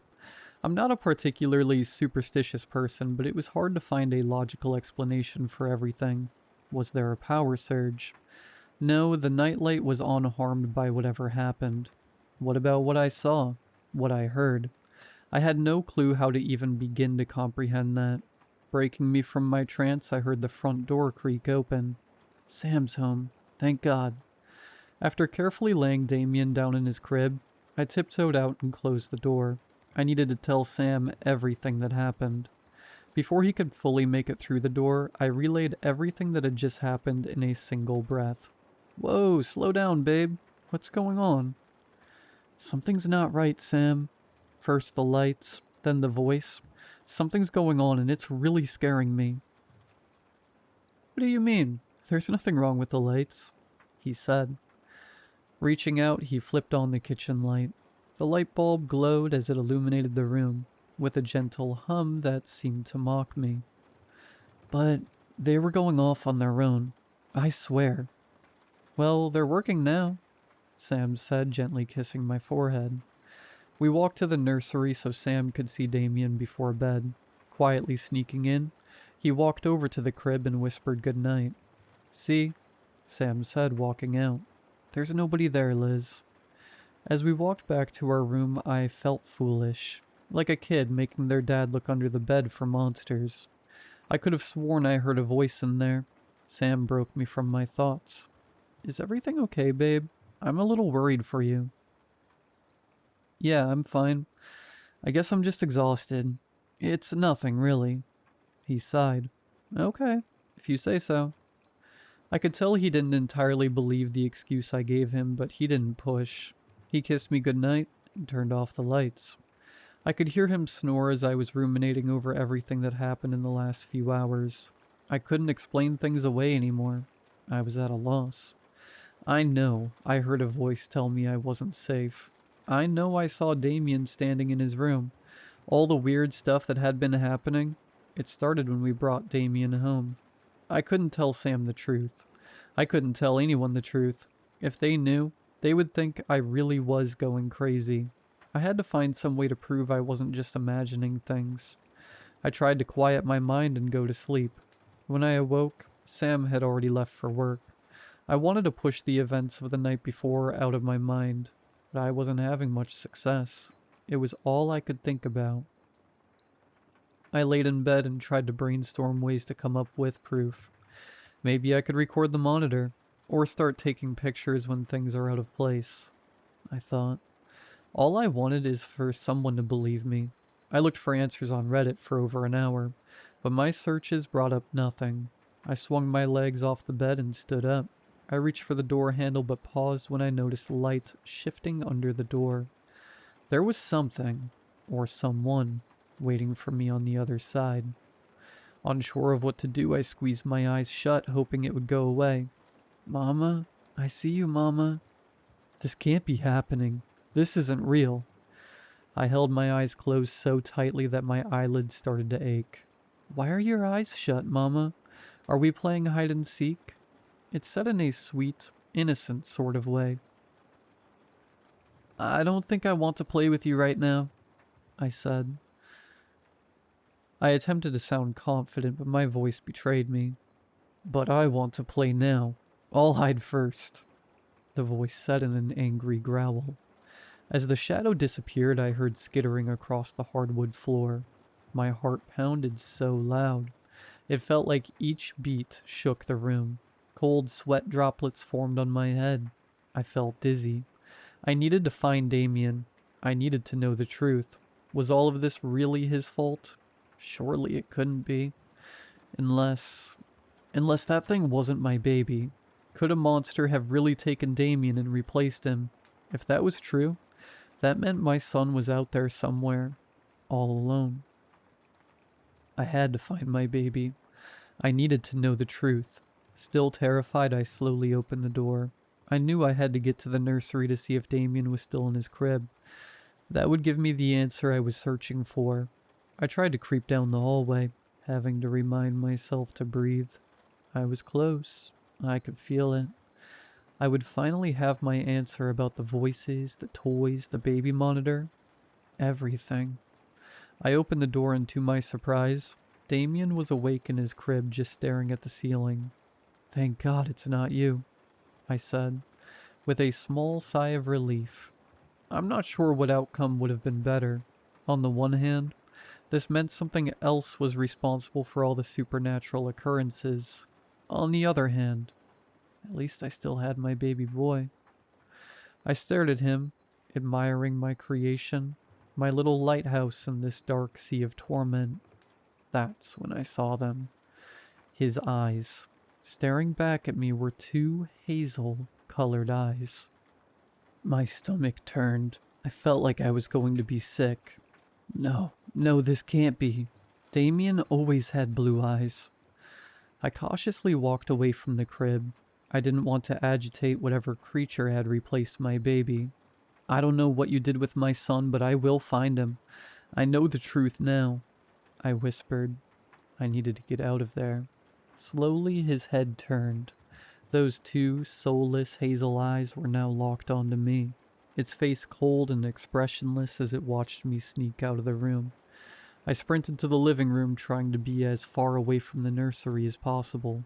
"Pick up, Sam, pick up," I said desperately. Straight to voicemail. I tried again. "Please leave your message." I redialed. After the fourth try, Sam finally picked up. "Liz, is everything okay? You don't normally call me when I'm at work."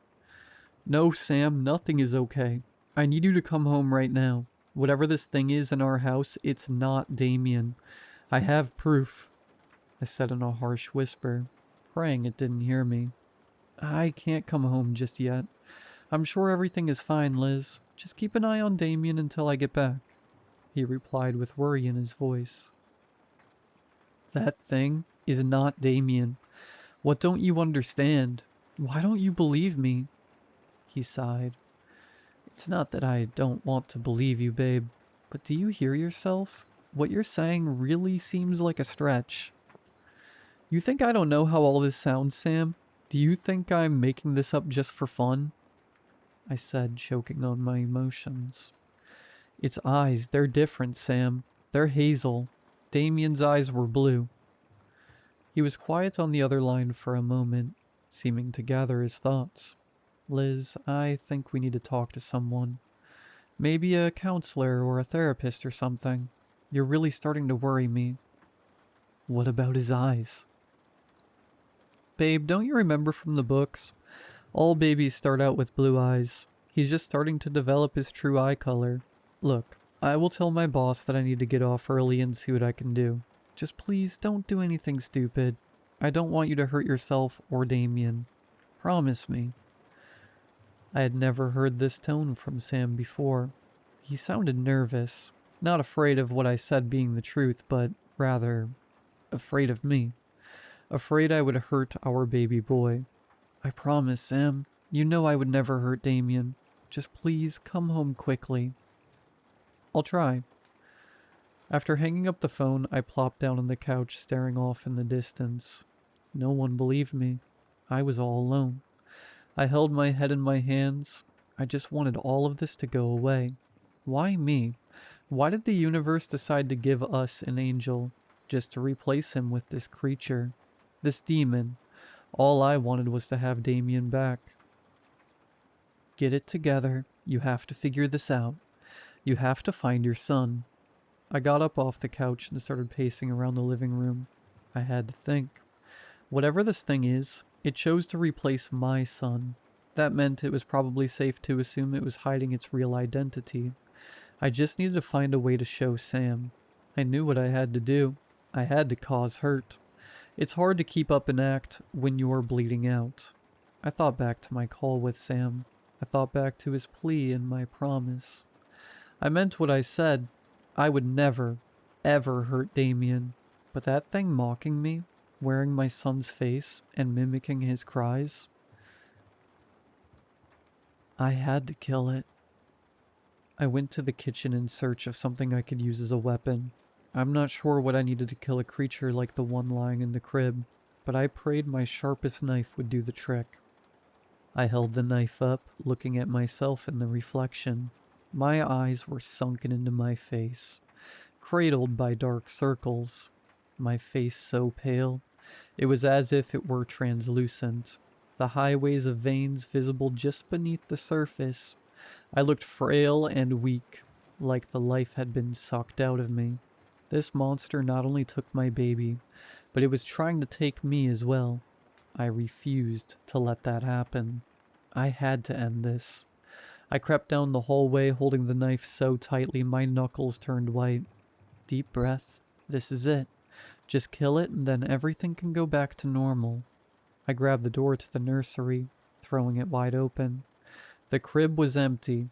It was on to me. I searched the nursery high and low, my heart slowly climbing its way into my throat. "Where are you?" I shouted. "I know you're not my son." No response. The house was completely quiet, but I knew I wasn't alone. I made my way to the living room. When it started to laugh, the sound made my skin crawl. What had started as a baby's laugh slowly turned into a deep, raspy chuckle. I stood scanning my surroundings and trying to hold the knife with all the confidence I could muster. "I won't let you do this any longer," I shouted. It appeared in the doorway. Despite the fact it stood no more than 3 feet tall, the sight sent fear throughout my body. It still looked like Damien, but it stood like a puppet. Little arms hung to the side unnaturally. Chunky little legs bent in ways that should be impossible to support any weight. Its head rested on its shoulder, drool pouring out of its mouth. "After I kill you, I will find my son." Its mouth curled into a grin too big for its face and let out a laugh. "If there's anything left for you to find." My knees felt weak. "Did you kill him?" I said, my voice faltering. "I can't tell you. It's a secret." It giggled in response. Out of nowhere, its little body began to twitch. Fast. It jerked its head around so hard I half expected it to tear right off and fall on the floor. I watched in horror as needle-like teeth began to poke through its soft, pink gums. Its bones started to crack and bend, creating unimaginable angles and shapes. Pieces stuck through the skin everywhere, creating a puddle of drool and blood. They would take on a new form before breaking again, the sound making me feel sick to my stomach. It was almost touching the ceiling. Its 10 little fingers and toes grew longer and longer, turning into razor-sharp claws. The skin of its previous form was too small to withstand its transformation. I heard the flesh pop and rip, revealing organs that squirmed like maggots. It began to patch itself back together with skin that came in all different shapes and colors. Is that the skin of all the people he imitated before Damien? I shuddered at the thought. I beheld the atrocity standing in the doorway, coming to the realization I was very unprepared to attack what was in front of me. At most, I would be lucky to survive. Before I had time to think, it swung at me, throwing me into the wall. I dropped the knife as I cried out. The impact sent pain ricocheting throughout my body and evicted the air from my lungs. Fumbling around, I tried to grab the knife as it charged at me again. I had just managed to wrap my fingers around the handle when it pinned me down. I could feel a claw sinking deeper and deeper into my shoulder. It held up my arm and sliced it with surgical precision, slitting my wrist. I managed to reach up and stab its abdomen, a trickle of black liquid pouring out. It didn't seem to faze it, though. I tried again and again, but the warm fluid made it difficult to keep a grip on the knife. It grabbed a fistful of my hair and dragged me into the kitchen. "Let me go," I screamed. "I can forget this ever happened, and you can keep playing pretend." Tears filled my eyes. It said nothing as it began to examine our utensils. Instead of choosing a sharp steak knife, it picked up a spoon. It admired its choice before lifting me up to meet its gaze. I screamed and thrashed as it slowly moved the edge of the spoon to my eye. My mind was racing. Is this how I die? Is this the end? I held my eyes shut as tightly as possible, knowing it wouldn't stop the inevitable. I prayed that Sam would find Damien after I died. If he was truly gone, though, at least we were about to be reunited. A car door slammed shut. I dropped to the ground. "Sam, help me!" I screamed, hoping he would hear me. He threw open the door, taking in the scene. Color drained from his face. The living room and kitchen had splintered wood and broken picture frames littering the floor. Blood was spilled everywhere, most of it my own. He ran over to me and grabbed a dish towel, trying to put pressure on my wound. "Liz, what happened? Where's Damien?" He got up with a sense of urgency and started to search the kitchen. "Thank God you're home," I said, trying to catch my breath. "I was right. That thing replaced Damien. We have to find him." "What thing? Liz, where is our son?" Sam said. He was rummaging through cabinets and the trash can, only adding to the chaotic scene. "I don't know, Sam. We have to find him." I reached out my hand and waited for help. It never came. Ignoring me, he moved room to room, turning the whole house upside down. "Sam, what are you doing? Damien's not here. We have to..." He stopped in his tracks and finally acknowledged me.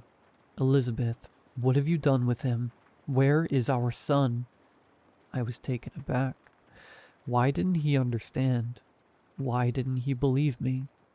"Tell me where he is or I'm calling the cops," he said with a mixture of heartbreak and hatred. "Sam, I told you I don't know. I promise I would never hurt our baby. I mean, look at this place. Look at me. Do you really think I did this myself?" I cried out, begging to be believed. He stared at me and tears began to fill his eyes. "I don't know, Elizabeth, but what I do know is that Damien is missing. And all that blood out there, there's no way it's just yours." He pulled out his phone and dialed 911. "Please, no." I was at a loss for words. In a matter of days, my whole life had fallen apart. Our miracle baby was gone. Or worse. My husband believed I killed him, and I was about to be arrested for a crime I didn't commit. Red and blue flashed through our windows. "Please find our baby, Sam. Please don't stop until you find him," I pleaded as they put me in the back of the car. He said nothing, turning away from me. In the following weeks, I was interviewed by numerous detectives and psychiatrists. Eventually, it was determined that I had experienced an extreme case of postpartum psychosis. I was found not guilty by plea of insanity, and as a result, they committed me to the state's psychiatric hospital. Sam visited me the day I got admitted. "Have they found Damien?" I asked as soon as he was seated. No, not yet. They're still looking. That's actually why I'm here," he said, refusing to meet my gaze. "Do you have any idea where you might have hidden him? I just want to put Damien to rest. Please." "Sam, I told you I didn't do anything. I don't know where he is." I sighed. "Okay, if that's all you have to say." He nodded to the supervisor, indicating he was ready to leave. Before he walked out the door, he turned back to me. I could see the tears in his eyes. "Goodbye, Elizabeth." I never saw him again. I'm not quite sure how long I've been in here. They have me on a heavy medication regime, so it's hard to keep track of time. It doesn't stop the nightmares from coming, though. I know what happened was real. I know what I lived through. I know Damien is out there somewhere, growing up without his parents. All I can hope is that he's had a good life. Most importantly, I know that creature is still out there somewhere, impersonating someone new. I just pray they put things together before it's too late.